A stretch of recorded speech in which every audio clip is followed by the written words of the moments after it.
Piensa en cómo tratas a mi hermano, dijo ella. Mi nombre es Javier. Tengo 37 años y trabajo como supervisor en Tecnosoluciones Madrid, aquí en Madrid. Aquella noche, tumbado en mi propio sofá con mi ropa tirada al lado como si fuera basura, hice exactamente lo que mi esposa Sofía me pidió. Pensé en cómo trataba a Mateo.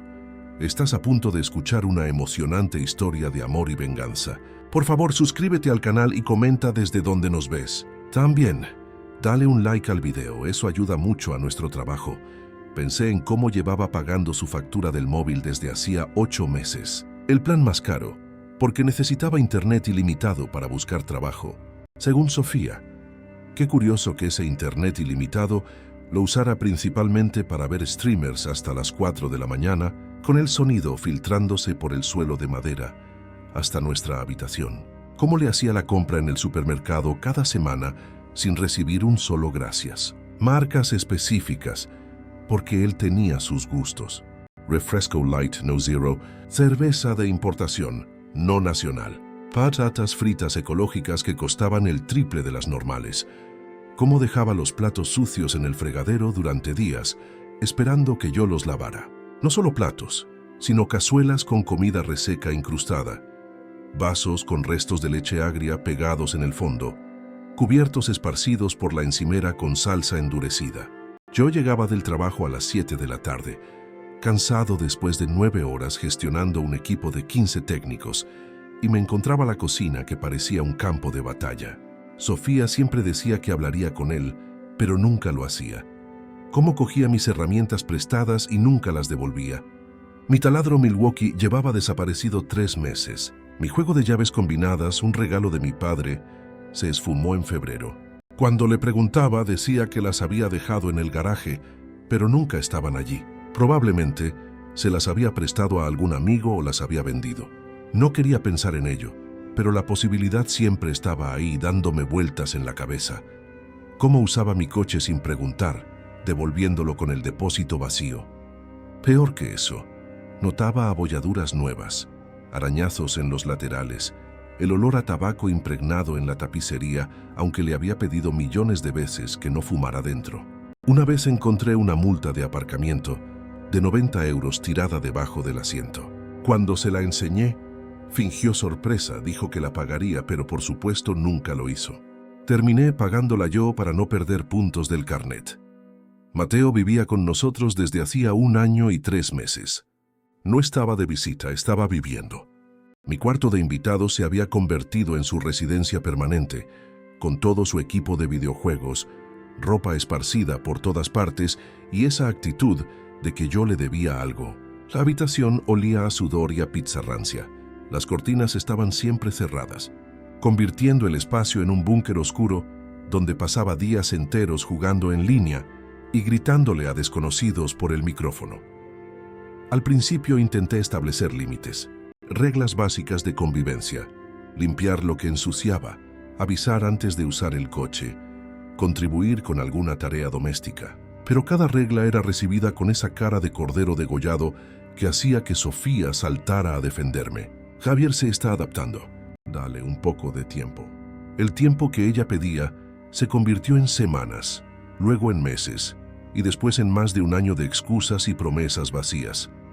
La conversación que me mandó al sofá había sido bastante simple. Me senté con Sofía y Mateo después de cenar. Saqué nuestro presupuesto mensual impreso en una hoja de cálculo que había pasado horas preparando y expliqué que el dinero no llegaba. Tenía gráficos que mostraban cómo nuestros gastos se habían disparado. Números concretos que no mentían. Mi empresa había recortado las horas extra 3 meses atrás como parte de una reestructuración, y el trabajo de media jornada de Sofía en la clínica del barrio no cubría los gastos adicionales que generaba Mateo. Tenemos que solucionar esto, dije mirando directamente a Mateo, intentando mantener mi voz calmada y razonable. O empiezas a contribuir con las facturas de la luz y la compra, o tenemos que discutir otras alternativas. No estoy pidiendo un alquiler completo, solo una ayuda proporcional, 80, 100 euros al mes, algo que demuestre que lo estás intentando. Mateo se rió de verdad, esa risa corta y seca de alguien que cree que acabas de contar un chiste malo. ¿Otras alternativas?, repitió negando con la cabeza, como si yo fuera un niño diciendo tonterías. Esto es familia, Javier. A la familia no se le cobra.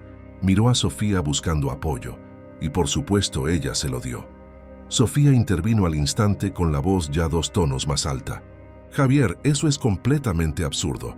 Mateo está pasando por un momento difícil. No puede simplemente sacar dinero de la nada. Está siendo insensible y egoísta. Egoísta. Esa palabra dolió más de lo que esperaba. Yo estaba siendo egoísta por querer un respeto básico en mi propia casa, por querer que un hombre adulto contribuyera a sus propios gastos. La palabra quedó flotando en el aire entre nosotros, pesada y acusadora. El momento difícil ya duraba más de 1 año. Mateo estaba buscando trabajo desde que se mudó, según él, pero de alguna manera nunca encontraba nada que cumpliera con sus estándares. El horario era muy temprano. Él no era una persona madrugadora. El lugar estaba muy lejos, más de 40 minutos en autobús. El sueldo era bajo. Él se merecía algo mejor con su experiencia. El tipo de trabajo no era para lo que había estudiado. Sería desperdiciar su título en marketing digital. Siempre una excusa perfectamente razonable si la mirabas de forma aislada. Pero cuando las juntabas todas, el patrón era obvio. Mateo no quería un trabajo. Quería seguir viviendo gratis, jugando a videojuegos y gastando el dinero de los demás. Había visto mi cuenta de ahorros disminuir mes a mes, los números haciéndose cada vez más pequeños cada vez que revisaba el extracto bancario. Había visto a Sofía poner excusas por comportamientos que nunca le toleraría a nadie más. Había visto mi propia casa convertirse en un lugar donde me sentía como un invitado no deseado. Había noches en las que llegaba a casa y me encontraba a Mateo y a 2 amigos suyos en el salón, tirados en mi sofá, bebiendo mis cervezas, viendo mi televisión al máximo volumen. Apenas me miraban cuando entraba. Ningún saludo, ningún reconocimiento, como si yo fuera el intruso que interrumpía su fiesta. Y cuando se lo mencionaba a Sofía, ella decía que estaba siendo antisocial, que Mateo necesitaba vida social para no hundirse en la depresión. La depresión era la palabra mágica. Siempre que yo planteaba cualquier problema, ahí venía la depresión como un escudo impenetrable. Está deprimido, Javier. No entiendes lo difícil que es para él. Incluso investigué sobre la depresión. Leí artículos, intenté entender. Y sí, la depresión es seria y real. Pero la depresión no te impide lavar tus propios platos. No te obliga a gastar el dinero de otras personas sin permiso. No te da un pase libre para ser un aprovechado. Aquella noche en el sofá, mirando al techo con sus manchas de humedad, que llevaba meses diciendo que iba a arreglar, algo cambió dentro de mí. No era rabia exactamente, era más bien claridad, como cuando estás mirando una de esas imágenes de ilusión óptica y de repente ves el segundo patrón oculto que siempre estuvo ahí. Me había centrado tanto en mantener la paz, en ser el marido comprensivo, en no crear dramas, que había olvidado cómo era que respetaran mis propios límites. Las palabras de Sofía resonaban en mi cabeza en un bucle infinito. Piensa en cómo tratas a mi hermano. Lo había tratado como a mi familia. Le había dado techo, comida, dinero, paciencia, herramientas, coche, privacidad, oportunidades. Lo había tratado mejor de lo que se merecía. Y de alguna manera eso me convertía en el villano de esta historia. El tipo insensible, egoísta, que no entendía lo que es la familia. La casa estaba en silencio excepto por el sonido de la televisión de Mateo en el piso de arriba. Mi televisión en mi casa, pagada con mi dinero, consumiendo mi electricidad. Podía oír las explosiones de algún juego de disparos, los tacos que soltaba cuando moría en el juego. Era casi medianoche y él estaba arriba, despierto y cómodo, mientras yo estaba en el sofá del salón como un perro desterrado.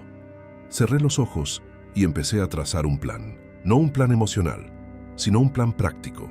Lista de tareas, pasos concretos, decisiones que había que tomar. Primera cosa, encontrar un piso. Segunda, calcular exactamente cuánto dinero necesitaba para mudarme. Tercera, descubrir la verdad sobre toda la situación financiera. Sospechaba que había más cosas que no sabía, más mentiras enterradas bajo las mentiras que ya había descubierto. Sofía y yo llevábamos casados 6 años. Nos conocimos en una barbacoa de amigos comunes en Getafe, en una calurosa tarde de domingo, donde la cerveza estaba fría y la conversación fluía fácil. Me había encantado con su risa fuerte y honesta, la forma en que se preocupaba intensamente por la gente a su alrededor. Esa capacidad de empatía había sido una de las cosas que me enamoraron. Ahora estaba siendo usada como un arma contra mí. Compramos esta casa juntos hace 4 años, un modesto chalet de 3 habitaciones en un barrio del este de Madrid. Pasamos meses buscando, visitando sitios horribles, haciendo y rehaciendo cuentas del presupuesto. Cuando encontramos esta, sentimos al instante que era la correcta. No era gran cosa, el barrio no era lujoso, pero era nuestro, o al menos lo había sido. Hicimos planes en esta casa, hablamos de tener hijos algún día, de reformar la cocina, de construir una vida juntos. Esos planes parecían de otra vida ahora. Mateo apareció en enero del año anterior, un viernes por la noche sin previo aviso. Sofía había recibido una llamada a las 8 de la tarde y supe por su tono de voz que algo iba mal. Cuando colgó tenía lágrimas en los ojos. «Es Mateo», dijo. «Ha roto con Lucía.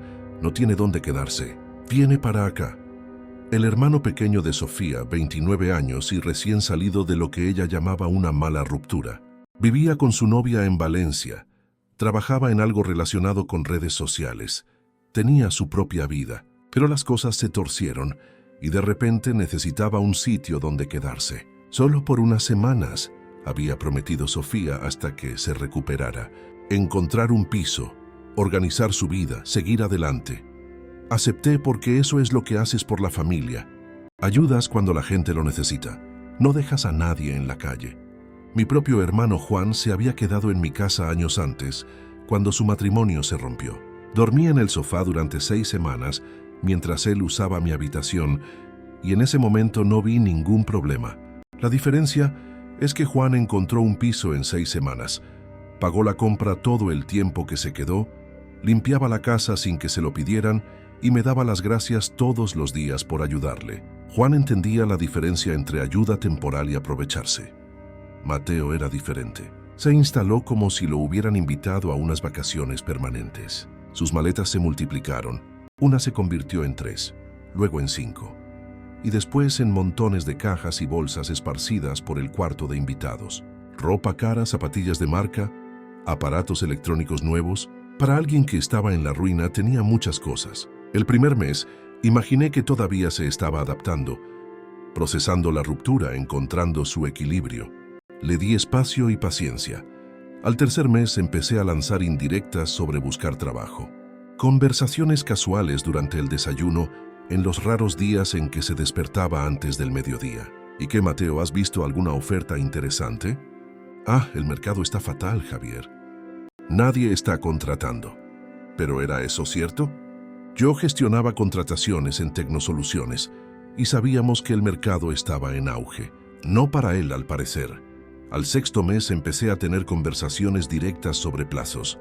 Siéntate aquí, Mateo, tenemos que hablar. Creo que sería bueno que tuvieras un plazo en mente, como hasta final de mes, para encontrar algo. Sofía siempre tenía una excusa preparada, saltando antes de que él pudiera responder. El mercado laboral estaba difícil. Mateo estaba lidiando con la depresión de la ruptura. Acababa de solicitar un puesto muy prometedor en el área de e-commerce. Necesitaba tiempo para decidir su próximo paso. El próximo paso nunca llegaba. Las semanas se convertían en meses y nada cambiaba, excepto mi cuenta bancaria cada vez más vacía y mi paciencia cada vez más fina. Mientras tanto, mi cuenta del supermercado se había duplicado. Yo hacía la compra en el Mercadona los sábados por la mañana y cada vez el carro estaba más lleno, la cuenta más alta. 100 euros se convirtieron en 150, luego en 200 por semana. Y no era solo la cantidad, era el tipo. Cortes de carne de primera que nunca compraría para mí. Quesos de importación. Bebidas caras. Snacks que costaban más que comidas completas. Nuestros costes de luz se dispararon porque alguien se quedaba en casa todo el día con el aire acondicionado al máximo y todos los aparatos electrónicos encendidos. Videoconsola, ordenador, televisión, equipo de música, todo funcionando simultáneamente. En el verano de Madrid, con ese calor abrasador, La factura de la luz llegó a 150 euros en un mes. Antes de Mateo nunca había pasado de 70. Mi coche desarrolló arañazos y abolladuras misteriosas. Cada semana parecía haber algo nuevo. Un rasguño en la puerta del copiloto que estaba seguro de que no estaba ahí antes. Una pequeña abolladura en el parachoques. El retrovisor lateral medio torcido. Cuando le preguntaba decía que no había sido él, o que ya estaba así, o que seguramente le había dado un golpe yo y no me acordaba. Como si estuviera loco o fuera un descuidado con mi propio coche.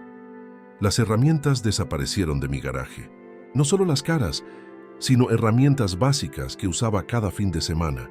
Mi sierra de calar que había comprado para hacer unas reparaciones en la valla. Mi nivel láser que me había costado casi 60 euros. Mi martillo favorito, ese con mango de fibra de vidrio que tenía el peso perfecto. Desaparecidos. Cuando me enfrentaba a Mateo, se encogía de hombros. No sé, tío, no he tocado nada. Quizás se lo prestaste a alguien y te has olvidado. Pero yo no me había olvidado. Nunca me olvidaba de dónde estaban mis herramientas. Eran casi sagradas para mí. Recuerdos de mi padre enseñándome a arreglar cosas, a no depender de nadie.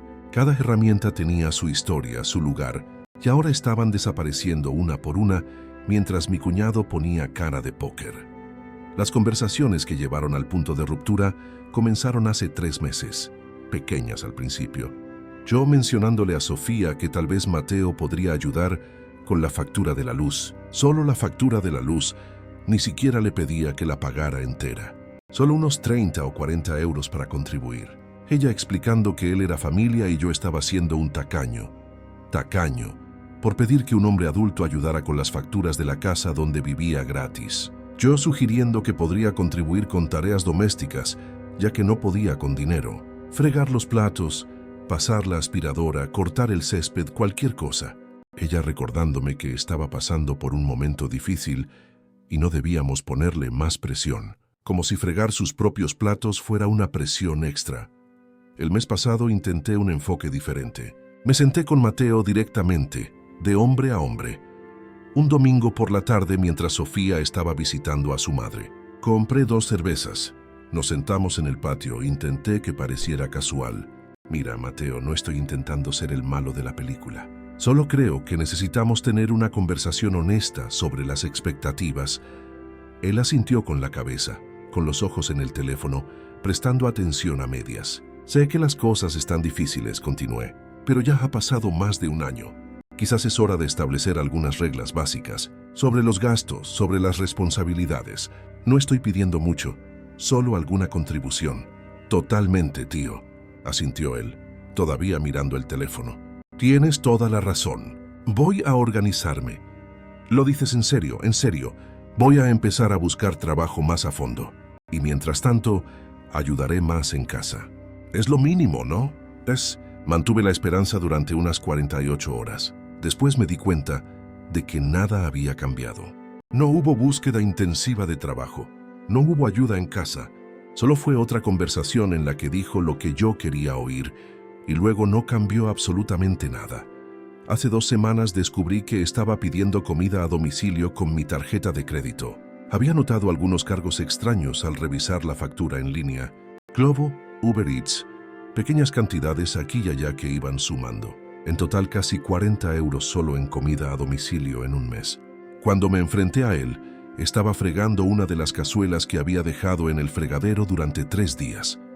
Mateo, necesito hablar contigo sobre unos cargos en mi tarjeta. ¿Cargos? Parecía genuinamente confundido. Comida a domicilio. Casi 40 euros el mes pasado. ¿Eran todos tuyos? Tío, lo siento. Pensé que era la tarjeta de Sofía. Me había dicho que podía pedir comida si lo necesitaba. Pero no era la tarjeta de Sofía. Era la mía. Y ella nunca le había dicho que podía usar mi tarjeta. Cuando le pregunté a Sofía sobre esto más tarde, dijo que estaba exagerando por un error honesto. Se confundió de tarjeta, Javier. No fue a propósito. ¿Quieres que te devuelva los 40 euros? Porque no los tiene, claro que no los tenía. Porque no trabajaba, no pagaba nada y gastaba todo lo que podía de los demás. Pero yo era el exagerado por mencionarlo. Fue entonces cuando empecé a notar otras cosas. cómo el tono de Sofía cambiaba siempre que mencionaba a Mateo. Su voz se ponía a la defensiva antes incluso de que yo terminara la frase. Sus hombros se tensaban, la mandíbula se le apretaba. Era como pulsar un botón que activaba un guión preprogramado. Defender a Mateo, atacar a Javier. Cómo empezó a tratar mis preocupaciones como defectos de carácter. Yo no estaba siendo razonable al pedir límites. Estaba siendo controlador. No estaba protegiendo nuestras finanzas. Estaba siendo un avaro. No quería recuperar mi espacio. Estaba siendo egoísta. Cada preocupación legítima era reempaquetada como una falta moral mía. Cómo empezó a hacerme sentir culpable por querer un respeto básico en mi propia casa. El respeto se había convertido en una petición absurda. Querer ser consultado antes de que se gastara nuestro dinero era mezquindad. Esperar que un hombre adulto contribuyera era crueldad.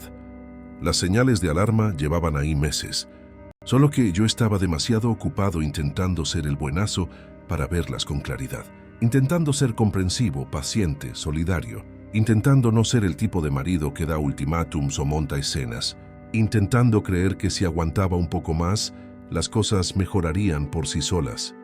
Pero no iban a mejorar. Nunca iban a mejorar, porque Sofía no veía el problema. Ella veía a un hermano que necesitaba ayuda y a un marido que se quejaba. Veía a la familia manteniéndose unida y a mí siendo el obstáculo. Ella había elegido su bando y no era el mío. Me di cuenta de todo sobre las 3 de la mañana, tumbado en ese sofá con una manta fina que olía a humedad y un cojín que olía a la colonia de Mateo. Esa colonia cara que estaba seguro de que había cogido de mi baño. Esto no iba de dinero, no iba de tareas domésticas o de respeto, o ni siquiera de que Mateo fuera un aprovechado evidente.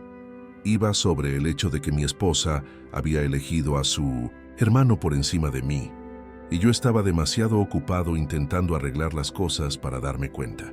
Ella me mandó al sofá. En mi propia casa, me mandó al sofá como castigo por establecer límites razonables, y de alguna manera yo todavía estaba aquí, intentando averiguar cómo hacer que esto funcionara. Sofía había tirado mi ropa al sofá, como si yo fuera un extraño, que se había quedado demasiado tiempo en mi propia casa porque le pedí a su hermano que contribuyera financieramente o buscara otras opciones. Mis camisas, mis pantalones, mis calcetines, todo tirado encima de la mesa de centro, como basura esperando a ser desechada. Pensé en el último año y 3 meses. Pensé de verdad, cada conversación en la que Sofía había descartado mis preocupaciones con un gesto y una explicación preparada. Cada vez que me hizo sentir egoísta por querer recuperar mi propio espacio, por querer sentarme en mi salón sin encontrar a extraños bebiendo mis cervezas. Cada momento en el que trató la comodidad de Mateo como algo más importante que nuestro matrimonio, que mi cordura, que nuestro futuro juntos. El patrón se volvió claro en cuanto dejé de poner excusas. Sofía había tomado su decisión mucho tiempo atrás, probablemente desde el momento en que Mateo apareció aquel viernes, solo que nunca se había molestado en decírmelo claramente. Nunca dijo Javier, mi hermano es lo primero, pero lo demostró en cada acción, cada decisión, cada vez que se puso de su lado en mi contra. Me senté en el sofá a las 3:15 de la mañana y miré alrededor del salón. Mis muebles, mi televisión, mi casa. La casa que ayudé a comprar, que ayudaba a pagar, donde trabajaba cada fin de semana arreglando cosas y manteniendo todo en funcionamiento. Pero de alguna manera, yo era el que dormía en el sofá porque sugerí que un hombre adulto de 29 años debería pagarse sus propias cosas. La rabia llegó lentamente, como una marea subiendo centímetro a centímetro hasta cubrirlo todo. No del tipo explosivo, que te hace dar portazos y gritar, del tipo silencioso que arde con firmeza y lo cambia todo. El tipo que aclara el pensamiento y te muestra la verdad sin filtros. Me di cuenta en ese momento de que había pasado más de un año intentando salvar algo que ya estaba muerto. Fui a la cocina y preparé café a las 3:30 de la mañana. Mi madre siempre decía que un café fuerte ayuda a pensar con claridad. Me senté en la mesa donde había intentado tener esa conversación razonable sobre el presupuesto solo unas horas antes. La mesa donde Mateo se rió de la idea de contribuir a sus propios gastos de vivienda, como si le hubiera sugerido que donara un riñón. Fue ahí donde entendí lo que tenía que pasar. Cristalino, obvio, inevitable. No iba a pelear más por esto.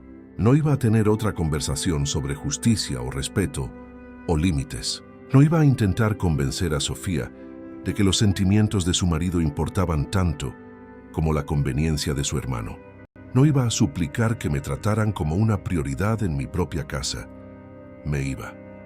La decisión se asentó en mi pecho como algo que siempre había estado ahí, esperando que dejara de luchar contra ello y simplemente me diera cuenta. Ya no estaba enfadado con Sofía.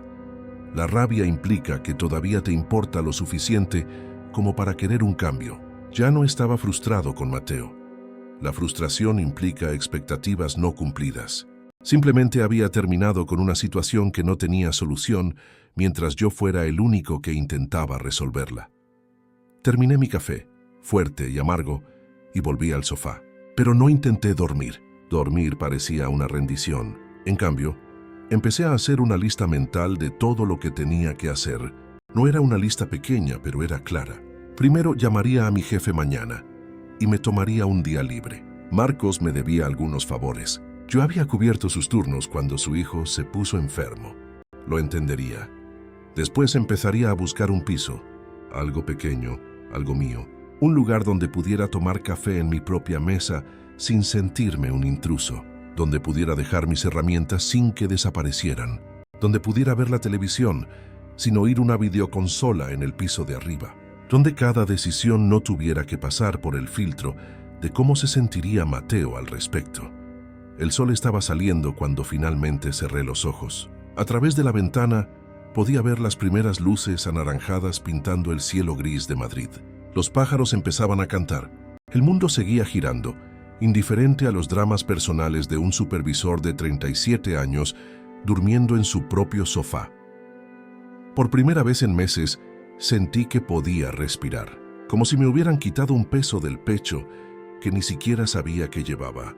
La decisión estaba tomada. Ahora solo era cuestión de ejecutarla. Sofía me encontró tomando café en la cocina a la mañana siguiente. Ya estaba vestida para el trabajo, con su uniforme azul claro de la clínica, el pelo recogido, moviéndose por la cocina como si nada hubiera pasado. Como si no hubiera desterrado a su marido al sofá la noche anterior por cometer el atroz crimen de pedir responsabilidad financiera a un hombre adulto. «Te has dejado la cafetera encendida toda la noche», dijo sin mirarme, cogiendo una taza del armario. «Eso gasta energía, Javier. Te quejas de las facturas, pero dejas las cosas encendidas». La ironía era tan densa que casi podía tocarla. «He hecho café nuevo a las 3:30», respondí manteniendo mi voz neutra. Apagué la vieja antes. Se detuvo con la taza en el aire, encontrando finalmente mis ojos. Había algo en mi tono que la hizo parar. «Javier, sobre anoche estuve pensando en lo que dijiste sobre cómo trato a Mateo». Su expresión se suavizó. Esa carita que ponía cuando creía que podía manipularme para que volviera a estar de buenas. Probablemente pensó que iba a disculparme, que iba a dar marcha atrás, que iba a ceder como siempre hacía. «Bueno, es que es familia y la familia no», empezó ella, usando ese tono condescendiente que había empezado a usar conmigo en los últimos meses. «Voy a tomarme el día libre hoy», la interrumpí. «Tenemos que tener una conversación de verdad sobre esta situación». La suavidad desapareció de su rostro como si alguien hubiera apagado una luz. «¿En qué tipo de conversación?» «El tipo de conversación donde descubrimos si este matrimonio todavía funciona para los dos». Sofía golpeó la taza de café con la fuerza suficiente para salpicar líquido marrón caliente sobre la encimera blanca. Algunas gotas me cayeron en la camisa. «¿Estás en serio amenazando con el divorcio porque he defendido a mi hermano?» «No estoy amenazando con nada», dije cogiendo papel de cocina para limpiar las salpicaduras de mi camisa. «Estoy intentando entender por qué pedirle a un hombre adulto que contribuya a sus propios gastos de vivienda me convierte en el villano de esta casa. ¿Por qué defender mi matrimonio me convierte en un egoísta? ¿Por qué querer que mi propia esposa me escuche es pedir demasiado? Porque sabías que estaba pasando por un momento difícil cuando se mudó. Aceptaste ayudarle durante unas semanas. Lo prometiste. Ha pasado más de un año, Sofía. Más de un año no son unas semanas. Y ya ni siquiera está buscando trabajo de verdad. Se dio la vuelta, cogiendo más papel de cocina para limpiar el café derramado en la encimera, frotando con una fuerza innecesaria. Está echando currículums. El mercado laboral está fatal ahora. ¿Cuándo fue la última vez que fue a una entrevista? Pregunté sabiendo ya la respuesta. Silencio. Siguió limpiando, evitando mi mirada. ¿Cuándo fue la última vez que siquiera rellenó una solicitud de empleo? Insistí. Más silencio. El papel de cocina se estaba desintegrando con la fuerza con la que frotaba. Sofía pidió 40 euros en comida con mi tarjeta de crédito el mes pasado. Cuando le pregunté, dijo que fue un error. Cuando te pregunté a ti, dijiste que estaba exagerando. Fue un error, murmuró, pero su voz era débil. Ha estado usando mi coche sin permiso durante meses. Ayer descubrí que le pidió 100 euros prestados a tu primo Daniel y nunca se los devolvió. Daniel está molesto, pero no quiere crear un drama familiar. ¿Cómo es que nada de esto es culpa mía por mencionarlo? Sofía terminó de limpiar la encimera y se giró de nuevo hacia mí.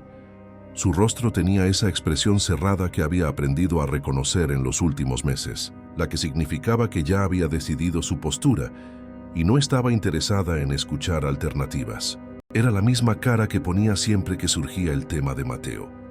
Mateo está pasando por el peor momento de su vida, empezó ella, usando ese tono de profesora explicando algo obvio a un alumno lento. Su novia lo dejó, perdió su piso, está luchando contra la depresión. Y en lugar de apoyarlo como debería hacer la familia, estás aquí contando céntimos sobre la compra y las facturas de la luz. No estoy contando los céntimos de nadie, respondí, sintiendo esa rabia fría volver. Estoy pidiendo respeto básico y responsabilidad. Sofía mira la situación con honestidad. No está mal. Está jugando a videojuegos 12 horas al día y pidiendo comida a domicilio con mi tarjeta de crédito. Está usando mi coche sin permiso. Está pidiendo dinero prestado a la familia y no lo devuelve. Eso no es depresión. Eso es aprovecharse deliberadamente. Su voz se volvió fría, gélida. Entonces, ¿qué estás diciendo? ¿Que deberíamos echarlo, ponerlo en la calle? ¿Es eso lo que quieres? ¿Echar a mi hermano pequeño a la calle? Estoy diciendo que deberíamos tratarlo como un adulto capaz de cuidarse por sí mismo. Darle un plazo razonable. Establecer expectativas claras. Exigir responsabilidad. No estoy sugiriendo que lo echemos a la calle mañana, pero no podemos seguir así indefinidamente. ¿Quieres que elija entre tú y mi hermano? Dijo con la voz subiendo de tono. Es eso. Me estás dando un ultimátum. Las palabras quedaron suspendidas en el aire entre nosotros, pesadas e innegables. Lo dijo como una acusación, convirtiendo mi petición razonable en algo feo y manipulador. Pero tenía razón, en cierto modo. Era exactamente eso lo que quería, porque era exactamente en eso en lo que se había convertido la situación. Ella ya había elegido. Solo le estaba pidiendo que lo admitiera. Sí, dije en voz baja mirándola directamente a los ojos. Creo que sí. Porque ya has elegido, Sofía. Elegiste cada vez que descartaste mis preocupaciones. Cada vez que defendiste un comportamiento indefendible. Cada vez que me hiciste sentir culpable por querer respeto en mi propia casa. Ya has elegido, solo que nunca lo has admitido claramente. Sofía me miró durante un largo momento. Pude ver las emociones pasar por su rostro. Rabia, negación, dolor, más rabia. Luego cogió el bolso con un movimiento brusco y se fue hacia la puerta. Me voy a trabajar, dijo con la voz temblando. Cuando vuelva esta noche, espero que hayas descubierto cómo ser más solidario con mi familia. Con mi familia, Javier. La que debería importarte a ti también. La puerta se cerró tras ella con un clic seco que resonó en la cocina vacía. Me quedé sentado allí, escuchando el sonido de su coche arrancando en el garaje, la marcha engranándose, el motor alejándose por la calle. Luego oí el despertador de Mateo sonando en el piso de arriba, ese sonido irritante de sirena que usaba, seguido del sonido de él posponiéndolo. Por primera vez, luego por segunda vez, por tercera vez. Eran casi las 9 de la mañana y estaba posponiendo la alarma como si tuviera algún lugar importante al que ir más tarde, como si tuviera razones legítimas para estar cansado. Cogí mi teléfono y llamé a Marcos al trabajo. Respondió al segundo tono. Necesito un favor. ¿Puedo tomarme el día libre hoy? Es urgente, familiar. Claro, Javier. ¿Está todo bien? Lo estará, respondí. Lo estará. Pasé la mañana revisando nuestros registros financieros, sentado en la mesa de la cocina con mi portátil, extractos bancarios impresos esparcidos a mi alrededor, facturas de tarjetas de crédito resaltadas con marcador amarillo. Llevaba meses siguiendo los números en mi cabeza, haciendo cálculos mentales mientras conducía al trabajo o me duchaba, pero verlos plasmados en papel hizo la situación cristalina e innegable. Nuestros gastos mensuales habían aumentado un 63% desde que Mateo se mudó. 63%. No era un aumento pequeño y gradual que pudieras pasar por alto. Era un salto masivo que había drenado nuestros ahorros y cambiado por completo nuestro estilo de vida. Y no era solo por tener una persona extra en casa comiendo y duchándose. Era por tener a alguien que consumía recursos como si estuviera intentando batir un récord mundial. La factura de la luz por sí sola se había duplicado. De una media de 65 euros al mes a 140. Aire acondicionado encendido 24 horas en su habitación, incluso cuando no estaba allí. Ordenador y videoconsola siempre encendidos, nunca apagados del todo. La tele de su cuarto funcionando todo el día como ruido de fondo. Había intentado hablar de ello, sugerir que podría apagar algunas cosas cuando no las estuviera usando, y Sofía había dicho que estaba siendo un controlador con minucias. Nuestros costes de supermercado pasaron de 150 euros al mes a más de 300, y no era la inflación. Era Mateo comiendo como 3 personas, pidiendo marcas específicas, desperdiciando comida. Había encontrado un paquete entero de jamón en lonchas estropeado en la nevera la semana pasada. 4 euros tirados a la basura porque lo abrió, comió 2 lonchas y se olvidó. Esto pasaba todas las semanas con algo diferente. La factura de su móvil que yo pagaba era de 30 euros al mes. El plan más caro, porque necesitaba datos ilimitados. Por 8 meses eran 240 euros. Más de 200 euros en teléfono para alguien que supuestamente estaba en la ruina. La gasolina de mi coche había aumentado porque lo usaba sin pedir permiso. Calculé aproximadamente 40 euros extra al mes solo en eso. Por 15 meses eran 600 euros en gasolina. Sumándolo todo, Mateo nos había costado aproximadamente 4.000 euros en 15 meses. 4.000 euros. Era casi el valor de un coche de segunda mano. Era un viaje internacional, que eran 6 meses de hipoteca. Pero el verdadero descubrimiento llegó cuando empecé a cavar más hondo en la actividad de nuestra cuenta conjunta. Había algo que me molestaba, una sensación de que faltaban piezas en el rompecabezas. Abrí la hoja de cálculo de los extractos y empecé a buscar patrones. Hace 3 meses, Sofía había sacado 150 euros en efectivo de una vez. Cuando le pregunté en ese momento, medio de pasada porque había visto la notificación en la aplicación del banco, dijo que era para el regalo de un baby shower de una compañera llamada Patricia y otros gastos pequeños que no recordaba exactamente. 150 euros parecía mucho para un regalo de baby shower, pero acepté la explicación porque no nos iba a arruinar, y yo confiaba en mi esposa. La confianza, descubrí esa mañana, era un lujo caro. Hace 2 meses, otros 120 euros en efectivo.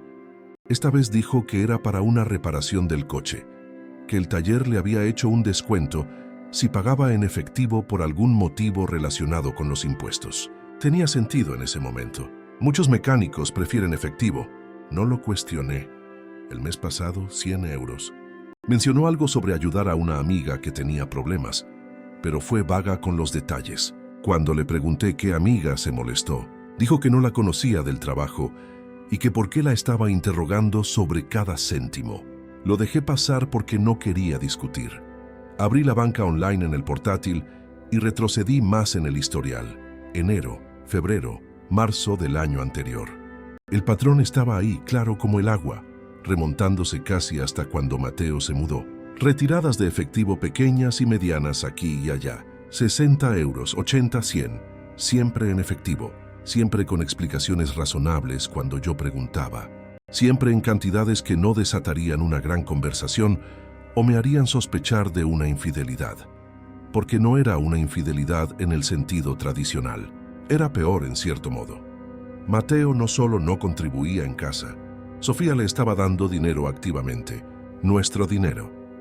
Dinero que ella estaba sacando de nuestra cuenta conjunta y entregándoselo a su hermano sin decírmelo. Sumé todas las retiradas sospechosas. Ascendían al menos a 900 euros, quizás más si había otras que no pude identificar claramente. Me recliné en la silla y miré la pantalla del ordenador, sintiendo algo frío instalarse en mi estómago. La traición no era solo sobre elegir a Mateo por encima de mí cuando había un conflicto. Era sobre mentirme activamente mientras lo hacía. Era sobre manipulación deliberada y sistemática. No era un error o un malentendido. Era una elección consciente, repetida docenas de veces a lo largo de más de un año. Pensé en todas las conversaciones que habíamos tenido sobre que el dinero no llegaba. Cómo me había ofrecido a hacer turnos extra de supervisor los fines de semana cuando podía, ganando solo un poco más. Cómo estaba posponiendo cambiar mis botas de trabajo porque la suela se estaba despegando, pero todavía podía usarlas unos meses más y necesitábamos ahorrar. Cómo me sentía culpable por cada pequeña compra, cada cerveza que me tomaba con los compañeros después del trabajo, cada euro que gastaba en mí mismo. Mientras tanto, Sofía estaba financiando en secreto el estilo de vida de su hermano, dándole dinero que debería haber ido a nuestros ahorros, a nuestros planes de futuro, a posibles emergencias. Dinero que era mío tanto como suyo, pero que ella decidía por su cuenta donar a Mateo. Mi teléfono sonó sacándome de mis pensamientos. El nombre de Sofía en la pantalla. Dejé que sonara 3 veces antes de contestar, intentando controlar la rabia en mi voz. Diga. Estaba pensando en lo de esta mañana, dijo. Su voz era más suave, casi dulce. Era el tono que usaba cuando quería calmar una situación. Creo que los dos dijimos cosas que no queríamos decir. Quizás hemos exagerado. Hemos dicho, repetí. Yo dije exactamente lo que quería decir, Sofía. Javier, sé que esta situación no es ideal.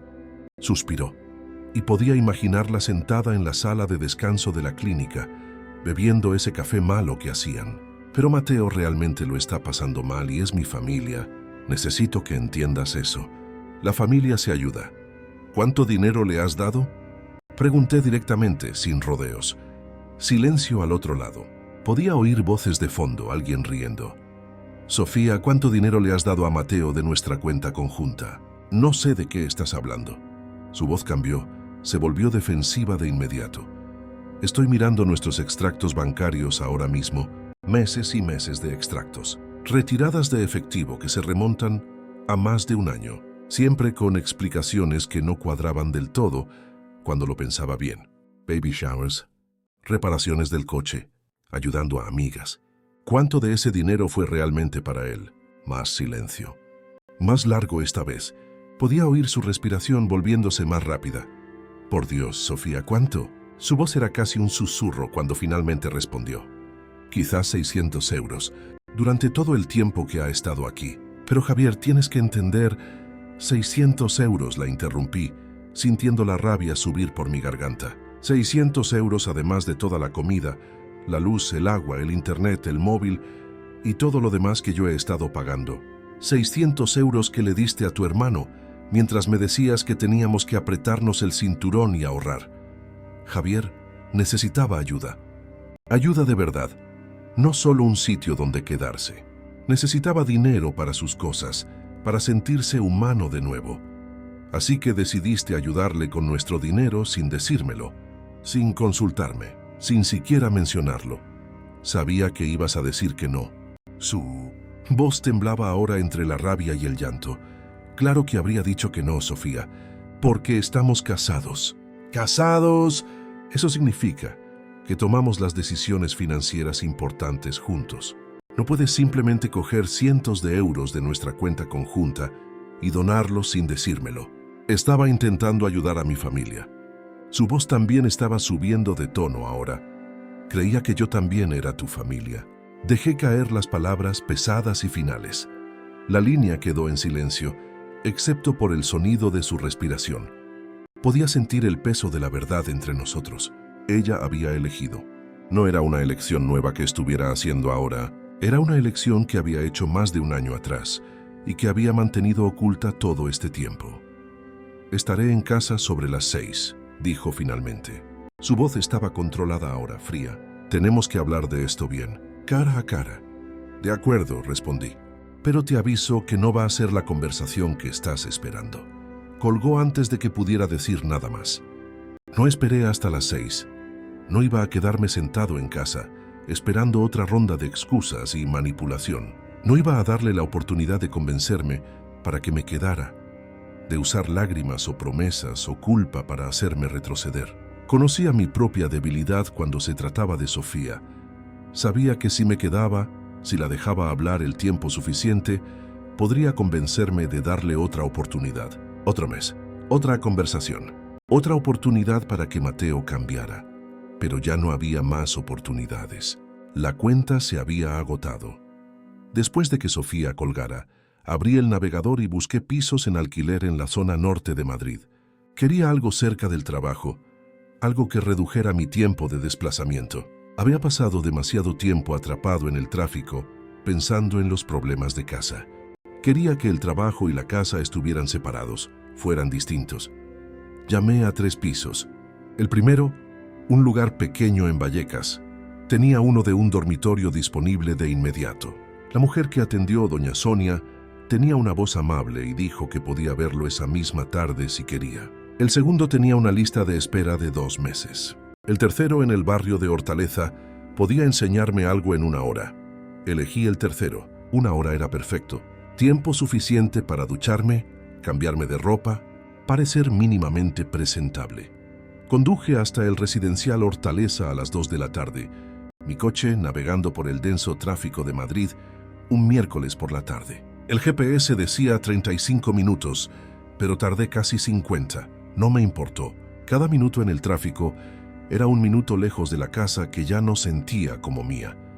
El agente inmobiliario, un chico joven llamado Felipe con un traje barato y una sonrisa ensayada, me recibió en la puerta del edificio. Era un edificio antiguo, de ladrillo visto, pero bien mantenido. Tenía portero, cámaras de seguridad, un ascensor que funcionaba. Subimos al 4º piso y abrió la puerta del apartamento 42. Era pequeño, no voy a mentir. Un dormitorio, cocina americana, baño, salón que daba directamente a la cocina. Quizás 45 metros cuadrados en total, pero tenía un suelo de madera clara que brillaba con el sol de la tarde. Tenía una gran ventana en el salón con vistas al patio interior, donde podía ver algunos árboles y niños jugando. Era silencioso. Ese fue el detalle que más me impactó. Silencioso de verdad, sin televisión alta, sin gritos de videojuegos, sin el sonido de alguien viviendo por encima de sus posibilidades a mi costa. Estaba limpio. Las paredes eran blancas y vacías, esperando que alguien las convirtiera en un hogar. La cocina era pequeña, pero tenía vitrocerámica y nevera incluidas. El baño tenía una mampara nueva, azulejos blancos sin moho. Era mío si lo quería. Me lo quedo, le dije a Felipe sin dudar. Parpadeó, sorprendido. ¿No quiere pensárselo? ¿Hablarlo con su mujer? ¿Ver otros sitios? La mayoría de la gente le gusta comparar opciones. No, este me sirve. ¿Cuánto es la fianza? 2 meses de alquiler. El alquiler es de 700 euros al mes, así que 1.400 de fianza, más el primer mes por adelantado. Un total de 2.100 para entrar. De acuerdo. ¿Puedo firmar hoy? Felipe me miró con una mezcla de sorpresa y aprobación. Claro. Vamos a la oficina a arreglar el papeleo. 2 horas después, salía de la inmobiliaria con el contrato firmado, las llaves en la mano y 2.100 euros menos en la cuenta. Dinero de mi cuenta personal, la cuenta a la que Sofía no tenía acceso, nunca lo tuvo y nunca lo tendría. Aquella en la que había estado metiendo una pequeña cantidad cada mes desde que nos casamos, quizás 150 o 200 euros cuando sobraba, pensando en ello como un fondo de emergencia. Dinero por si el coche se estropeaba, si alguien se ponía enfermo, si ocurría algo inesperado. Esto calificaba como una emergencia emocional, una emergencia matrimonial, una emergencia de salud mental. A las 4 de la tarde estaba de vuelta en casa, la casa que legalmente todavía era mía por unas horas más, cargando mi coche. Empecé por el dormitorio. Mi ropa, doblada cuidadosamente o metida en cajas de cartón que cogí en el supermercado de camino. No todo, solo lo esencial. Ropa de trabajo, ropa de diario, ropa de fin de semana. Dejé el traje que solo usaba en bodas porque no iba a haber ninguna boda pronto. Mis herramientas del garaje, esas eran innegociables. Cada llave inglesa, cada martillo, cada taladro que aún tenía, lo metí todo en cajas, organizadas por tipo como mi padre me había enseñado. Las herramientas son una inversión, Javier siempre decía. Cuídalas y ellas te cuidarán a ti. Mi portátil personal, mis documentos importantes, certificados, pasaporte, papeles del coche, mis libros favoritos de la estantería del salón. No muchos, quizás 10 o 12.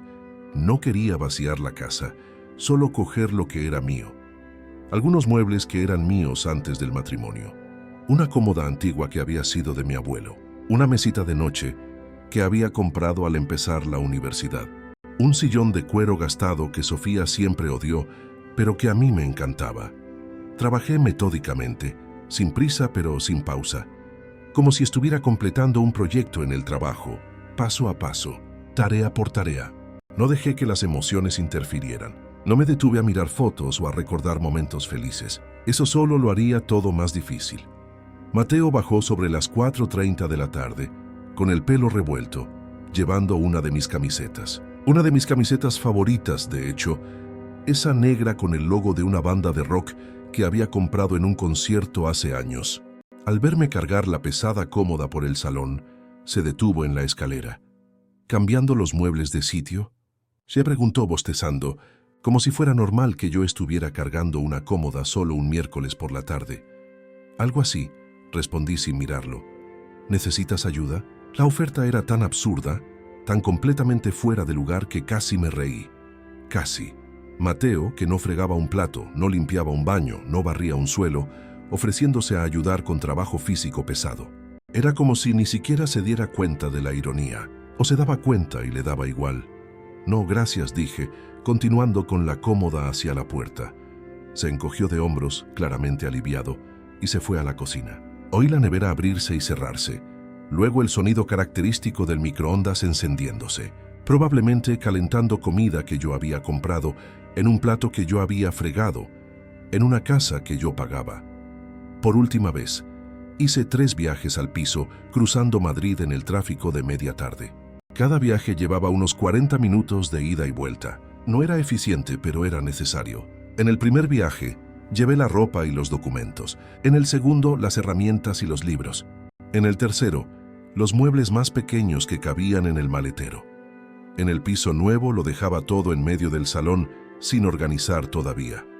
Tiempo habría para eso después. Por ahora, solo era cuestión de mover cosas del punto A al punto B. En el tercer viaje, de vuelta para lo que sería mi última visita a la casa, paré en una papelería en la avenida de la Albufera. Compré un pequeño paquete de tarjetas, de esas sencillas y blancas sin decoración. También compré un bolígrafo nuevo, porque no quería usar uno de los bolígrafos de nuestra casa. Quería que todo fuera limpio, separado, final. Me senté en el aparcamiento de la papelería y escribí. Mi letra, normalmente descuidada, salió sorprendentemente clara y controlada. Sofía, estoy harto de que me traten como a un intruso en mi propia casa.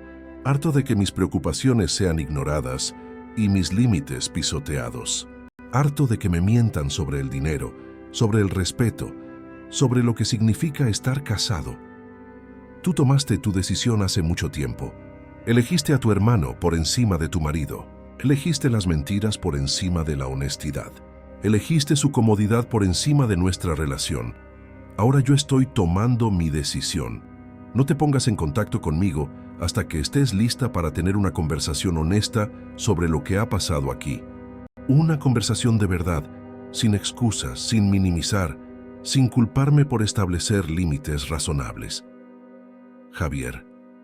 La leí 3 veces, comprobando si había olvidado algo o si había sido demasiado cruel. Decidí que estaba bien. No era cruel, era honesto. Quizás la primera cosa completamente honesta entre nosotros en más de un año. Metí la tarjeta en el sobre, lo cerré y escribí su nombre en el frente con buena letra. De vuelta a la casa por última vez, dejé la nota en la encimera de la cocina, apoyada contra la cafetera, justo donde la vería cuando llegara.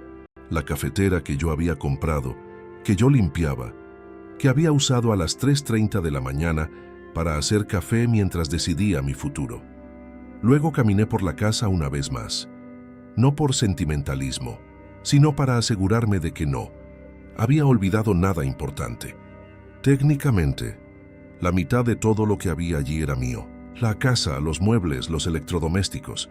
Pero no quería pelear por cosas. No quería alargar esto durante meses en negociaciones y abogados. Quería una salida limpia. El salón parecía extrañamente vacío sin el sillón y la mesita. El dormitorio parecía desnudo sin la cómoda de mi abuelo. Pero todavía era reconocible como el hogar de alguien. Simplemente ya no era el mío. Estaba cargando la última caja en el coche, una pesada caja de cartón llena de herramientas, cuando mi vecina Teresa se me acercó. Salió de la casa de al lado, moviéndose lentamente con su bastón, con el rostro arrugado y fruncido por la preocupación. ¿Está todo bien, Javier?, preguntó, sus amables ojos estudiándome. Solo haciendo algunos cambios, Teresa. Miró el coche, viendo las cajas apiladas, los muebles atados. Luego volvió a mirarme. Teresa no era tonta. Tendría probablemente 70 años y había visto mucho en su vida. Vivía al lado desde antes de que Sofía y yo compráramos la casa. Nos había traído un bizcocho de bienvenida y nos había dado consejos sobre el barrio. Probablemente había oído algunas de las discusiones de los últimos meses a través de las finas paredes. «Ya sabes dónde encontrarme si necesitas algo», dijo en voz baja, poniendo una mano arrugada en mi brazo. «Lo que sea, Javier, aunque solo sea para hablar». «Gracias, Teresa», respondí, sintiendo un nudo inesperado en la garganta. Eso significaba más de lo que ella imaginaba. «Cuídate. Tú también, cariño. Tú también». Conduje hasta el piso y lo descargué todo de una vez, haciendo varias subidas y bajadas en el ascensor con cajas pesadas. Un vecino del tercero, un tipo de mi edad con un niño pequeño en brazos, me ofreció ayuda, pero la rechacé educadamente. Necesitaba hacer esto solo. Era parte del proceso. No tardé mucho en descargar. Es increíble lo poco que realmente necesitas cuando eliminas todas las complicaciones. Cuando quitas las capas de una vida compartida y te quedas solo con lo esencial. Ropa para vestir, una cama para dormir, herramientas para trabajar, libros para leer. El resto era todo exceso. A las 6:30 de la tarde estaba sentado en mi nueva cocina, justo cuando Sofía debía estar llegando a la antigua casa y encontrando mi nota. Abrí una de las cervezas que había comprado de camino, con la nevera todavía vacía excepto por eso. Me hice un sándwich simple con pan, jamón y queso que también había comprado. Me senté en la única silla que tenía, una silla plegable barata que compré en el supermercado, mirando al patio a través de la ventana. Sin televisión encendida en el piso de arriba, con videojuegos hasta la madrugada.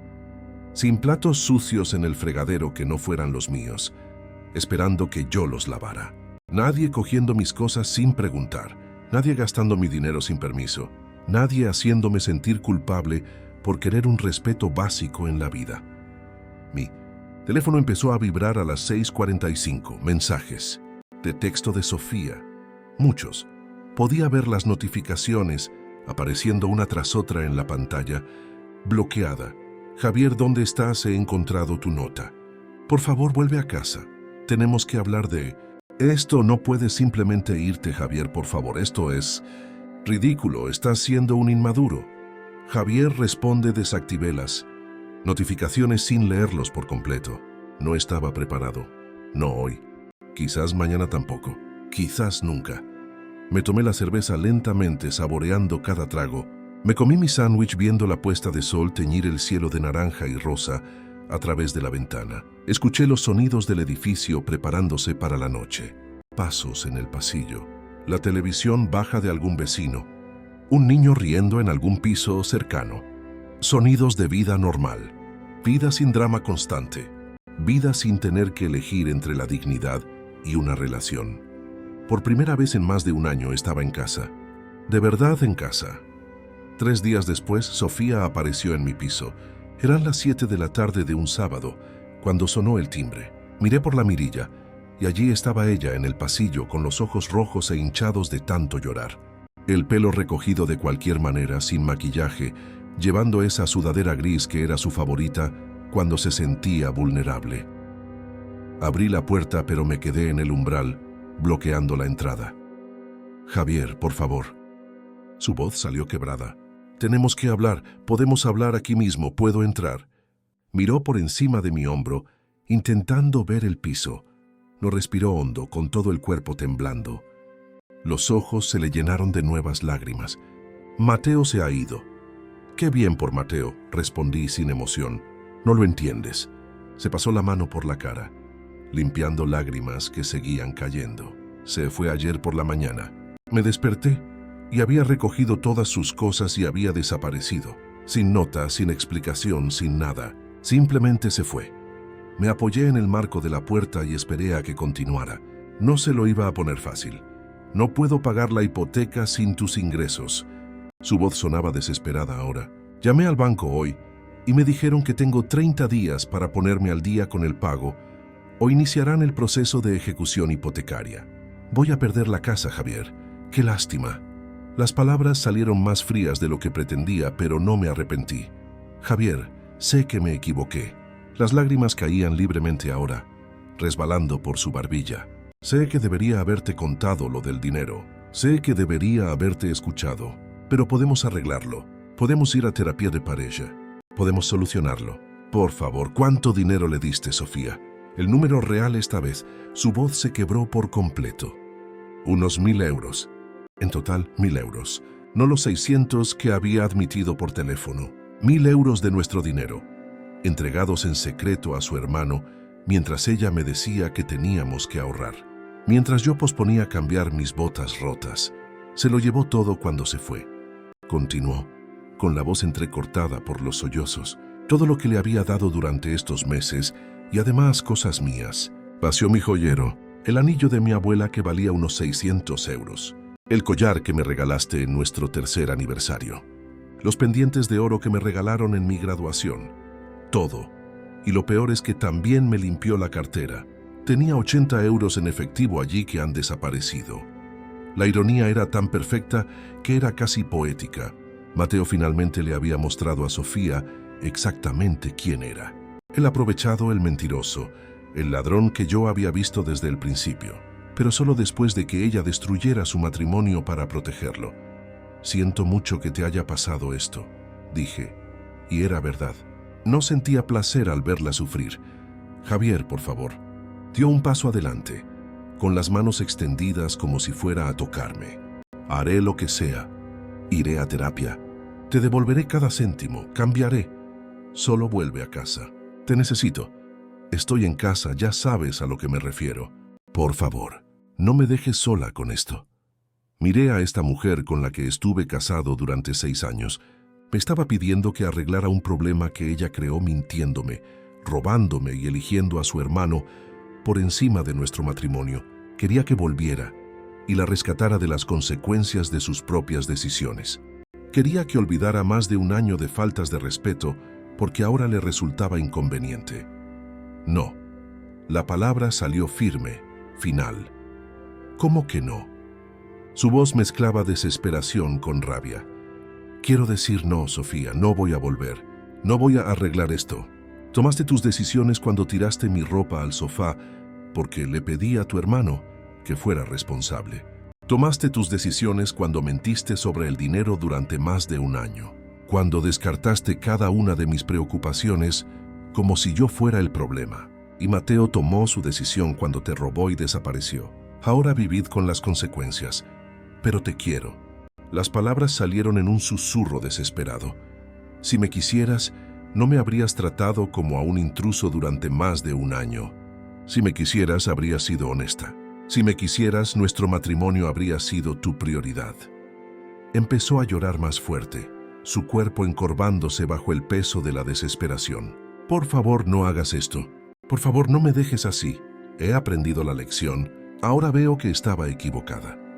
Lo ves ahora porque las consecuencias te han golpeado a ti, no porque realmente entendieras lo que hiciste. La diferencia es importante. Javier, por favor. Me fui hace 3 días, Sofía. Esta conversación debería haber ocurrido antes de que me fuera. Ahora es demasiado tarde. Cerré la puerta lentamente pero con firmeza. Podía oírla al otro lado sollozando y luego el sonido de sus pasos alejándose por el pasillo. Apoyé la frente en la puerta por un momento, respirando hondo. No fue fácil, pero fue lo correcto. 6 meses después me encontré con el primo de Sofía, Daniel, en una ferretería en Usera. Estaba comprando clavos y cinta aislante para unas reparaciones en el piso cuando oí que alguien me llamaba. Javier! ¿Cómo te va? Me di la vuelta y allí estaba Daniel, unos 5 años mayor que yo, un tipo siempre simpático. Bien, Daniel. No me puedo quejar. ¿Y tú? ¿Todo bien? Hizo una pausa, debatiendo claramente si sacar el tema obvio. Me enteré de lo tuyo y de Sofía. Vaya movida, tío. Sí, para ser sincero, nunca entendí por qué aguantó las tonterías de Mateo durante tanto tiempo. El tío era un aprovechado profesional. Daniel negó con la cabeza, con expresión más seria. ¿Has sabido algo de él últimamente? No, nada. ¿Por qué? Tío, fue una locura. Descubrimos un montón de mierda después de que desapareciera. Le estaba pidiendo dinero prestado a media familia y nunca se lo devolvía a nadie. Mi mujer me contó que le debía 150 euros a su hermana desde hacía 2 años. Tía Margarita le prestó 250. El primo Fabio otros 100. Todo el mundo pensaba que solo les pasaba a ellos, así que nadie decía nada. Cuando toda la historia salió a la luz, sumaba más de 1.500 euros solo de la familia. 1.500 euros robados a la familia, más los 1.000 de Sofía, más los 4.000 que me costó en gastos. Mateo había salido de esa situación con al menos 6.500 euros, además de las joyas robadas. El cuadro se iba aclarando cada vez más, incluso meses después. Mateo no era solo un aprovechado, era un estafador profesional. ¿Y cómo está Sofía?, pregunté intentando sonar casual. Daniel hizo una mueca. Perdió la casa el mes pasado. No pudo pagar la hipoteca sola. Ahora está alquilando una habitación en casa de su amiga Julia. Tiene 2 trabajos solo para poder pagarlo. Por la mañana en la clínica, por la noche como cajera en una gasolinera, sentí una punzada de algo. No era satisfacción exactamente, pero tampoco era pena. Era más como la confirmación de que había tomado la decisión correcta. A veces pregunta por ti, continuó Daniel. Pregunta si alguien ha sabido de ti cómo estás. Estoy bien, respondí honestamente. Tengo mi propio piso. He cogido algunos trabajos extra los fines de semana arreglando ordenadores, ahorrando dinero de nuevo. La vida va bien. Y la vida iba bien. Mejor de lo que había ido en años. Aprendí a cocinar para mí de nuevo, redescubriendo que me gustaba experimentar con recetas. Hice amistad con mis vecinos, especialmente con don Antonio del piso de al lado, que también había pasado por un divorcio complicado. Empezamos a ver los partidos de fútbol juntos los domingos. Empecé a dar paseos por la noche, por el barrio sin preguntarme qué crisis me estaría esperando al volver. Volví al gimnasio que había abandonado. Perdí los 8 kilos que había ganado durante todo ese estrés. Reconstruí mi cuenta de ahorros, lenta pero segura. Cada mes veía los números subir en lugar de bajar. Era liberador. Me alegro de verte bien, tío, dijo Daniel dándome una palmada en el hombro. De verdad te lo mereces. Gracias, Daniel. Cuídate tú también. Salí de la tienda con mis clavos y mi cinta aislante. Me subí al coche que ahora siempre volvía con el depósito lleno y sin arañazos nuevos, y conduje de vuelta a mi pequeño y silencioso piso. Sofía había perdido su casa, su hermano y su matrimonio, porque eligió repetidamente alimentar a alguien que no merecía su lealtad. Mateo había quemado todos los puentes con su familia, dejando un rastro de deudas, mentiras y confianza rota. Probablemente estaría en otra ciudad ahora, aplicando las mismas estafas a otras personas generosas. Yo aprendí que a veces irse es la única forma de salvarse. Aprendí que el amor sin respeto es una prisión, no una relación. Aprendí que la familia de verdad no te hace elegir entre tu dignidad y su lealtad. Algunas lecciones cuestan 6.500 euros, un matrimonio y una casa, pero siempre merecen la pena al final, porque lo que recuperas es algo que el dinero no puede comprar. Recuperas tu paz, y eso no tiene precio.